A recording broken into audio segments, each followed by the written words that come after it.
Hello everyone, কেমন আছেন সবাই? আমি দীপান্বিতা। আমার আরও একটি নতুন ভিডিওতে আপনাদের সবাইকে স্বাগত জানাচ্ছি। আশা করছি আমার এই ভিডিওটি আপনারা যে যেখান থেকে দেখছেন সকলেই ভালো আছেন। আমরাও সকলে খুব ভালো আছি। আপনাদের একবার আমার ঠাকুরের সিংহাসনটি দেখালাম, কারণ আমি অনেক দিন হলো পুজো করিনি বলতে মাসের তো একটা ব্যাপার থাকেই, এবং মাঝখানে যেহেতু বাবুর পরীক্ষা চলছিল তাই আমার হাজব্যান্ডই পুজো করতো বেশিরভাগ সময়, এবং ছেলেকেও মাঝে মধ্যে বলতাম যে সন্ধ্যেটা দেখিয়ে দে। তো হন্তদন্ত হয়ে ওকে দিতে যেতাম পরীক্ষা দিতে। তো আনতাম, এনে আর মনে হতো না যে শরীরটা ভীষণ ক্লান্ত লাগতো, আর অসম্ভব বৃষ্টি হচ্ছে। সেই বৃষ্টির মধ্যে আমি দাঁড়িয়ে থাকতাম, ওখানেই থেকে যেতাম, স্কুলেই থেকে যেতাম। তারপরে ওর যখন ছুটি হতো একেবারে ওকে নিয়ে চলে আসতাম। তো সেই কারণে আমার আর সেইভাবে পুজো করা হয়ে ওঠেনি। তো তাই আপনাদের দেখালাম সিংহাসনটার কী অবস্থা, এবং মা লক্ষ্মীর ঘটে যে আমি স্বস্তিক চিহ্ন এঁকে রেখেছিলাম, তো সেটাও কি অবস্থা। তো যাই হোক, আজকে আমি পুজো করতে পেরে আমি এত খুশি হয়েছি যে কি বলবো। অনেক দিন পর আমি পুজোর করতে পারছি, এবং ঠাকুর ঘরে এসে আমি বসে ঠাকুরের কাছে কিছুক্ষণ আমি বসেছিলাম। তারপরে ঠাকুর ঘরটা পরিষ্কার পরিচ্ছন্ন করলাম। তবে জানেন, আমার ওই যে প্লেটগুলোতে আমি খেতে দিই সে প্লেটগুলো এত কালো কালো ছোপ ছোপ দাগ হয়ে গেছিলো। বেশ অনেকটাই পরিশ্রম করতে হলো। সে করতে হোক, জানেন তো, তবুও যে এই যে আমি পুজো করতে পারছি এবং ঠাকুরের কাছে আমি 5টা মিনিট বসে থাকতে পারছি, সেটা ভেবেই আমার ভীষণ ভালো লাগছে। তবে কি জানেন তো, আজকে বৃহস্পতিবার নয়, তবুও আমি আজকে মা লক্ষ্মীর ঘরটা তুললাম এবং সরস্বতী মায়ের ঘরটাও তুললাম। তো তুলে মঙ্গল চিহ্ন এঁকে রেখেছি। আর কি বলুন তো, এত অপরিষ্কার হয়েছিল, পরিষ্কার পরিচ্ছন্ন না থাকলে আমার না সেই জায়গাটা ভীষণ খারাপ লাগে। তো তাই আজকে ঠাকুরের বেদিটা আমি সমস্তটাই যে কাপড়টা পাতা থাকে, তো সেই কাপড়টা তুলে ভালো করে কলিং দিয়ে আমার সিংহাসনটা ভালো করে মুছে নিলাম, এবং নিচটা মেঝেটাও আমি সুন্দর করে পরিষ্কার পরিচ্ছন্ন করে নিলাম। তবে অনেকটা সময় লেগেছে ঠিকই কথা, তো সে সময় লাগুক, তবে ঠাকুর ঘরে এসে আমার আজকে ভীষণ ভালো লাগছে। আর অনেকক্ষণ বসেও ছিলাম, জানেন তো, অনেক দিন পরে পুজো করলে এরকমই হয়। হয়তো আমরা সকল মেয়েরাই বোধহয় এরকম, জানেন তো, যেহেতু পুজো সংসার নিয়েই তো আমরা থাকি, ব্যস্ত থাকি। তো এই জায়গাটা মনে হয় কিছুদিন অফ হয়ে গেলে তখন যেন আর ভালো লাগে না। তো যাই হোক, আবার নিজের সংসারে আবার আগের মতো পুজো করতে পারবো। এবং আমার ছেলেরও পরীক্ষা শেষ হয়ে গেছে, আশা করছি আমার মিষ্টি মিষ্টি বোনেদেরও ছেলেদের পরীক্ষা শেষ হয়ে গেছে।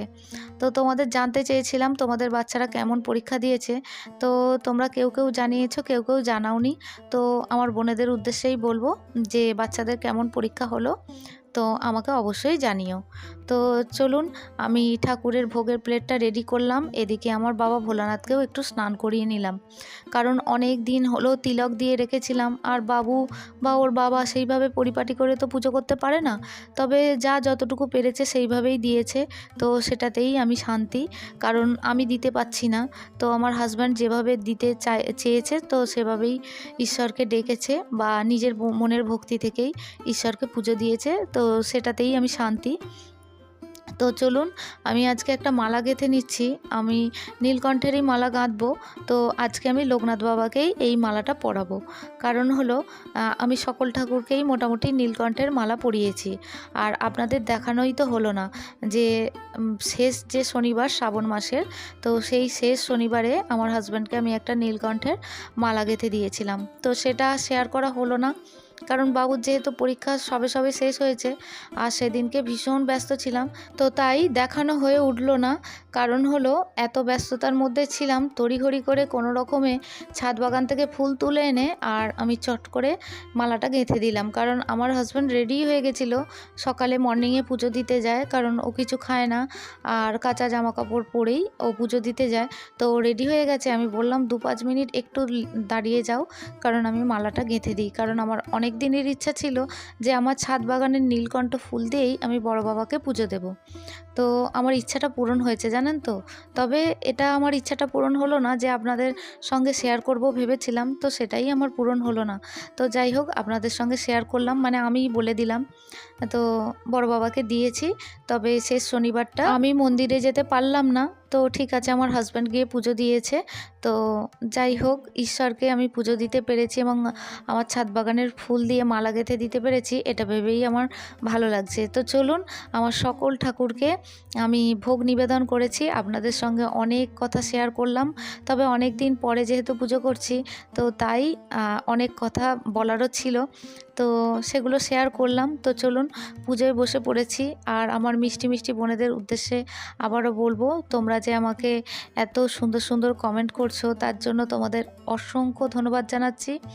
আর এই মুহূর্তে যারা আমার ভিডিওটি দেখছেন, প্লিজ একটা লাইক করে দেবেন, আর ভিডিওটি ভালো লাগলে একটু শেয়ার করে দেবেন। আর এই ধরনের পুজোর ভিডিও যদি আপনারা পছন্দ করেন, চাইলে আমার চ্যানেলটি সাবস্ক্রাইব করে আমার পাশে থাকতে পারেন। অলরেডি যারা আমার এই চ্যানেলটি সাবস্ক্রাইব করছেন বা করে রেখেছেন, তাদের জন্য জানাই অসংখ্য ধন্যবাদ এবং অনেক ভালোবাসা। তবে আপনাদের সঙ্গে অনেক ভিডিও শেয়ার করার বাকি পড়ে আছে, কারণ হলো ছেলেকে নিয়ে ব্যস্ততার কারণেই আমি সেই ভিডিওগুলো শেয়ার করতে পারিনি। কারণ আমার মা লক্ষ্মীর জন্য অনেক শাড়ি আমার রেডি করার ব্যাপার আছে, তো সেগুলো আমি রেডি এখনও পর্যন্ত করে উঠতে পারিনি। আর মায়ের জন্য, মানে মা লক্ষ্মীর জন্য আমি অনেক গয়নাগাটি কিনবো, তো সেগুলো আমি অবশ্যই আপনাদের সঙ্গে শেয়ার করব। তো শেয়ার করা হচ্ছিল না, কারণ হলো বাবুকে নিয়ে ব্যস্ততার কারণেই আমি শেয়ার করতে পারিনি। তবে আমি জানি যে আমার এই ভিডিওগুলো আমি যে আপলোড করছি, আপনাদের কাছে একটু একঘেয়েমিই লেগে যাচ্ছে, কারণ হলো একই ধরনের ভিডিও হয়তো আপনাদের দেখতে ভালো লাগছে না। তো কি করব বলুন, সংসার তো একই তাল ছন্দে চলবে, একটু ধরনটা হয়তো আলাদা সবার সংসারে, কারোর সিংহাসনটা হয়তো আলাদা, আমার সিংহাসনটা আলাদা। তো এইভাবেই তো ঠাকুরকে, ঈশ্বরকে আমরা ডেকে থাকি। তো কি করব বলুন, এইভাবেই চলতে হয় আমাদের মেয়েদের বিশেষ করে। তো যাই হোক, অনেক ভিডিও শেয়ার করার বাকি পড়ে আছে আপনাদের সঙ্গে, তো আস্তে আস্তে আপলোড করব এবং আপনাদের সঙ্গেও শেয়ার করব। আশা করছি আপনারা ভালোবেসে এইভাবেই আমার পাশে থাকবেন, আগেও যেমন ছিলেন এইভাবেই থাকবেন। তো মিষ্টি মিষ্টি বোনেদের একটু নামগুলো নিয়ে নেব। আমার মিষ্টি একটি বোন মিনু। মিনু, তুমি আমার অনেক ভালোবাসা নিও, ভিডিওর মাধ্যমে তোমাকে অনেক আদর জানাচ্ছি। এরপর আমার আরও একটি মিষ্টি বোন মোনালিসা।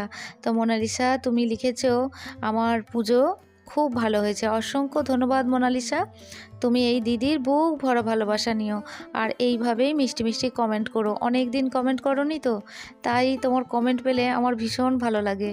তো এর ফাঁকে আমার আরও কিছু মিষ্টি বোনেদের খবর নেব। তো মৌমিতার খবর নেব। মৌমিতা, তুমি কেমন আছো জানিও। আর শিখা চক্রবর্তী বোন, তুমি কেমন আছো আমাকে জানিও। তোমার শরীর ঠিকঠাক আছে তো?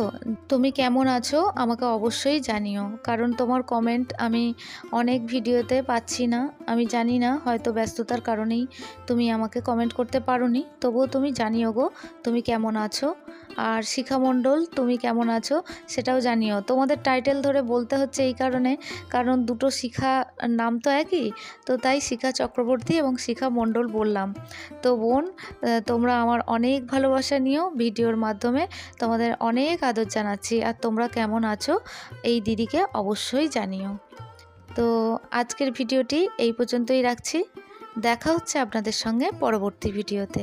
ততক্ষণের জন্য আপনারা সবাই ভালো থাকবেন, সুস্থ থাকবেন, আর ভিডিওটি কেমন লাগলো তা অবশ্যই জানাবেন। তো আজকের মতো আসি, টাটা। দেখা হচ্ছে আপনাদের সঙ্গে পরবর্তী ভিডিওতে।